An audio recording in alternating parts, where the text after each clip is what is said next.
राज्यात बोगस कंपन्यांचा हजारो कोटीचा आर्थिक घोटाळा। श्रीगोंदा तालुक्यातील फसवणूक झालेल्या गुंतवणूकदारांचे जिल्हाधिकारी कार्यालयासमोर धरणे आंदोलन। नगर प्रतिनिधी राज्यभरात तसेच नगर जिल्ह्यात सिस्पे इन्फिनिटी बीकॉम अशा विविध नावांनी बोगस कंपन्या स्थापन करून गोरगरीब गुंतवणूकदारांचे हजारो कोटी रुपयांची आर्थिक फसवणूक केल्याचा धक्कादायक प्रकार उघडकीस आला आहे। या कंपन्यांनी जास्त परताव्याचे आमिष दाखवून कोट्यवधी रुपयांची रक्कम गोळा केली असून त्या रकमेचा वापर संचालक व एजंटनी ऐशोआराम जीवन जगण्यासाठी केल्याचा आरोप आहे। या फसवणुकीची व्याप्ती केवळ महाराष्ट्रातच नव्हे तर राज्याबाहेरही असल्याचे दिसून आले असून या कंपन्यांनी हवाला मार्फत फसवणुकीतील रक्कम परदेशात पाठवली आहे। गुंतवणूकदारांची व शासनाची दिशाभूल करून डॉलरमध्ये रूपांतरित केलेली ही रक्कम परत मिळविण्यासाठी आणि संपूर्ण घोटाळ्याची सखोल चौकशी व्हावी यासाठी राज्य गुन्हे अन्वेषण विभागाकडे प्रकरण वर्ग करण्यात यावे अशी जोरदार मागणी करण्यात आली आहे। श्रीगोंदा तालुका व अहिल्यानगर जिल्ह्यातील अनेक गुंतवणूकदार या फसवणुकीचे बळी ठरले असून त्यांच्या गुंतवणुकीसह व्याज परत मिळावे तसेच दोषींवर कठोर कायदेशीर कारवाई करून त्यांना तातडीने अटक करावी अशी मागणी आंदोलनकर्त्यांनी केली आहे। या पार्श्वभूमीवर श्रीगोंदा येथील राजेंद्र आबा म्हस्के, ॲडव्होकेट SR साके, अंबादास दरेकर, माऊली मोटे, महादेव म्हस्के, मोहन पवार, मुकुंद सोनटक्के, नितीन बोराडे, विनय दरेकर, प्रवीण धुमाळ, अनिकेत धुमाळ यांच्यासह फसवणूकग्रस्त गुंतवणूकदारांनी जिल्हाधिकारी कार्यालयासमोर धरणे आंदोलन केले। या प्रकरणातील कंपन्यांचे संचालक, व्यवस्थापन करणारे अधिकारी, एजंट यांच्यावर फसवणुकीचे गुन्हे दाखल करून त्वरित अटक करावी तसेच या प्रकरणात आरोपींना पाठबळ देणाऱ्यांनाही सह आरोपी करून कारवाई करण्यात यावी अशी मागणी यावेळी करण्यात आली। गेल्या 4 वर्षापासून मार्केटिंगच्या नावाखाली वेगवेगळ्या कंपन्या स्थापन करून या ठिकाणी या जिल्ह्यात नव्हे तर राज्यभर फार मोठी गोरगरिबाची फसवणूक झाली आहे। 10,000 कोटीच्या पुढचा हा घोटाळा आहे, परंतु प्रशासन आणि अधिकारी याच्याकडे का दुर्लक्ष करतात हा खऱ्या अर्थाने पडलेला प्रश्न आहे।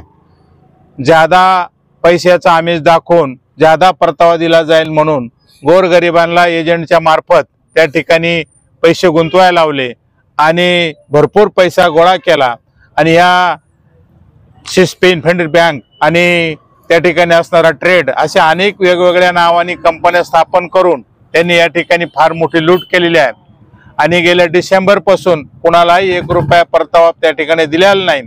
आणि आज संचालक मंडळ वेगळे वेगळे व्हिडिओच्या माध्यमातून, मेसेजच्या माध्यमातून गुंतवणूकदाराची दिशाभूल करत आहेत की आपण त्या ठिकाणी धीर धरा, पैसे मिळणार आहेत, आमच्यात वाद आहेत, कधी वाद आहेत म्हणतात, कधी वाद मिटल्यात म्हणतात आणि त्यांच्या गोंधळामध्ये मात्र गोरगरीब जनतेवर आत्महत्या करण्याची वेळ आलेली आहे। या गुंतवणूकदारामध्ये अगदी शेतीत कामाला जाणाऱ्या महिलांच्या मजुरापासून ती जास्तीत जास्त श्रीमंतामध्ये आणि त्यामध्ये जास्तीत जास्त या ठिकाणी गुंतवणूकदार हा शासकीय कार्यालयामध्ये काम करणार आहे, शासकीय नोकर आहे। मग त्यामध्ये पोलीस खाता असेल, महसूल खाता असेल, त्याचबरोबर इरिगेशन खाता असतील आणि प्राथमिक शिक्षणापासून जे शिक्षणाचे स्तर आहेत त्या ठिकाणी त्या सगळ्या स्तरामधली माणसं याच्यामध्ये गुंतलेली आहेत।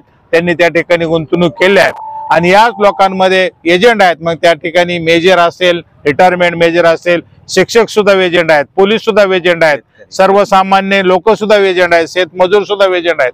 असे वेगळे वेगळे प्रकार त्या ठिकाणी या संचालक मंडळाने केले आहेत। त्यामध्ये प्रमुख म्हणजे अगस्ती मिश्रा, नवनाथराव आवताडे, काळुके, कुलकर्णी असे अनेक आडनाव आहेत आणि त्या अशा आडनावातल्या लोकांनी या ठिकाणी श्रीगोंदा तालुक्यामध्ये सुरुवात आमच्या शेजारच्या एका गावामध्ये केली आणि त्या ठिकाणी हा सगळा प्रकार महाराष्ट्र नव्हे तर महाराष्ट्राच्या बाहेर जाऊ शकतो, इतकी मोठी व्याप्ती आहे। याच्यामध्ये हा आंतरराष्ट्रीय गुन्हा ठरू शकतो। हे हवाल्याने पैसे बाहेर नेलेले आहेत, डॉलरमध्ये त्याचे रूपांतर केले आहे आणि मग ज्यावेळेस हवाला डॉलर येतो त्यावेळेस आंतरराष्ट्रीय गुन्हा होऊ शकतो। आणि त्यांनी नुसती सर्वसामान्यच फसवणूक केली नाही तर त्यांनी प्रत्येक वेळेस वेगळ्या कंपन्या स्थापन केल्या। त्या कंपन्या 6 महिन्याच्या पुढे चालवल्या नाहीत, 6 महिन्यानंतर ती कंपनी बदलणे आणि आलेला फंड त्या दुसऱ्या कंपनीकडे वर्ग करायचा आणि त्याच्यामुळे तो शासनाला जाणारा जो तुमचा कर आहे त्या ठिकाणी तो सुद्धा चुकवलेला आहे। तिथे 1 रुपया त्यांनी रिटर्न भरलेला नाही।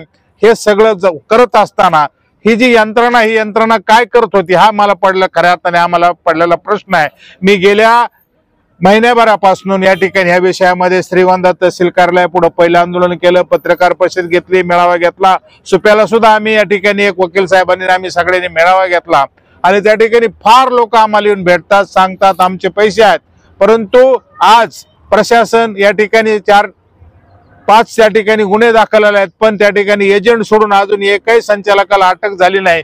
मी संचालक मंडळ आहे कुठं, ते त्यांना कोण पाठीशी घालतं, त्यांना अटक का होत नाही, त्यांची मालमत्ता असेल किंवा त्यांच्या ज्या बँकेमध्ये पैसा आहे ती बँक त्या ठिकाणी त्या बँका ताब्यात घेतल्या का जात नाहीत, त्यांचे लॉकर आहेत, त्यांच्याकडे काय अनेक आहेत, अनेकांनी बंगले बांधल्यात, प्लॉट घेतल्यात, इस्टेटी घेतल्यात आणि अशा प्रकारची गोरगरिबाचे पैशाची गुंतवणूक केली आहे. आणि ती गुंतवणूक लोकांनी त्या ठिकाणी यांनी पैसे दिले आणि त्यांनी मात्र त्यांचा आर्थिक त्या ठिकाणी नफा आणि आर्थिक स्तर वाढवून घेतला. आणि ती मजा मस्तीमध्ये आज या राज्यामध्ये का राज्याच्या बाहेर हे कुणाला सांगता येत नाही. परंतु रोज ते नवीन एक व्हिडिओ करतात, रोज नवीन व्हिडिओच्या माध्यमातून लोकांची दिशाभूल करतात. मग जी तपास यंत्रणा, या तपास यंत्रणेला या व्हिडिओच्या माध्यमातून, मेसेजच्या माध्यमातून त्यांच्यापर्यंत पोहोचता येत नाहीत का? याच्या पाठीमागे कोण एखाद्या बड्या शक्तीचा हात आहे का? याच्या पाठीमागे सरकार आहे का? याच्या पाठीमागे विरोधी पक्ष नेता आहे का? याच्या पाठीमागे त्यामध्ये या तपास यंत्रणेमधली एखादी मोठी हस्ती गुंतलेली आहे का? हा खऱ्या अर्थानं आम्हाला आणि जनतेला पडलेला प्रश्न आहे. आणि म्हणून आजची आमची मागणी अशी आहे, उच्चस्तरीय समिती नेमली पाहिजे. उच्चस्तरीय समितीच्या माध्यमातून या ठिकाणी हा तपास त्यांच्याकडे गेला पाहिजे आणि जिथे कुठे आरोपी असतील त्यांना त्या ठिकाणी ताब्यात घेतलं पाहिजे आणि त्यांच्याकडे जी त्यांनी माया गोळा केली आहे ती सरकारने ताब्यात घेऊन गोरगरिबाचे पैसे परत दिले पाहिजे आणि ते व्याजासकट पैसे दिले पाहिजे. अन्यथा हे झालं नाही तर तुम्हाला लय काळ सांगत नाही, पण या नगर जिल्ह्यामध्ये ह्या प्रश्नावर किमान 10-20 आत्महत्या केल्याशिवाय राहणार नाहीत. आणि तुम्ही म्हणताल आज की लोक पुढे का येत नाहीत, लोकांची अशी परिस्थिती आहे, साखळी पद्धतीने गुंतवलेला आहे, एजंटला पुढे केलंय आणि एजंटनी त्या ठिकाणी आपले नातेवाईक, मित्र, गावातला संबंधातला माणूस या ठिकाणी या यंत्रणेमध्ये आणला, त्याच्याकडून पैसे गोळा केले आणि म्हणून करता या ठिकाणी हे कारवाई करत नाहीत आणि लोक पुढे येत नाहीत. याच्या पाठीमागचं काय आहे आणि ते शोधण्यासाठी आम्ही आज इथं बसलोय. बोलू ना. ओके, नमस्कार, मी ॲडव्होकेट शुभम रमेशराव साके. आज या धरणे आंदोलनांच्या पार्श्वभूमीवर सर्व गुंतवणूकदार जे इथं हजर आहेत आणि जे कोणी इथं येऊ शकले नाही विविध कारणांमुळे, त्यांना सर्वांना माझं एकच आव्हान आहे. आर्थिक गुन्हे शाखेने एक प्रेस नोट प्रसारित केलेली आहे. त्या अनुषंगाने फक्त त्यांच्याकडे जाऊन तुम्ही तुमचे कागदपत्र जरी दाखवले तरी तुमच्या कंपनीच्या विरोधात ते तात्काळ गुन्हा घेणार आहेत. त्यामध्ये पुढे जाऊन तपासात जर असं निष्पन्न झालं का एजंटने खूप पैसे कमवलेले आहेत तर त्याच्यामध्ये त्या एजंटला सुद्धा आरोपी करण्यात येऊ शकतं. किंवा तुमचा जो एजंट आहे त्यांनी जर समजा तपास यंत्रणेसमोर येऊन कबूल केलं का याच्यातनं माझ्याकडे एवढी एवढी माया जमलेली आहे आणि मी ती परत यामध्ये मुद्देमाला जमा करायला तयार आहे, तर तो याच्यातून बचावू शकतो. जर जे कोणी गुंतवणूकदार असतील त्यांना एक असं सांगणं आहे का तात्काळ तुम्ही आर्थिक गुन्हे शाखा जिल्हाधिकारी आपलं SP ऑफिस जे आपलं DSP चौकात आहे तिथं जाऊन तुमची फिर्याद नोंदवा आणि जे कोणते एजंट असतील ते जे आज पसार झालेले आहेत किंवा ज्यांना भीती वाटते का बाबा आपण आरोपी होऊ, त्यांनी सुद्धा तिथं संपर्क करावा आणि आपापली बाजू सेफ करून घ्यावी. कारण हा जो सगळा प्रकार झालेला आहे हा संघटित गुन्हेगारीचा एक प्रकार आहे.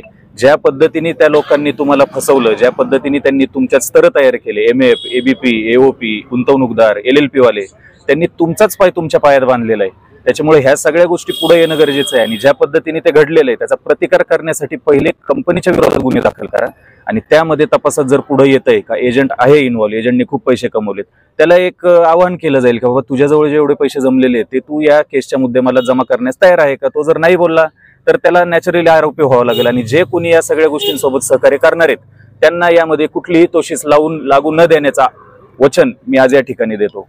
तपास यंत्रणांसोबत सहकार्य करा आणि गुंतवणूकदारांना सहकार्य करा. धन्यवाद.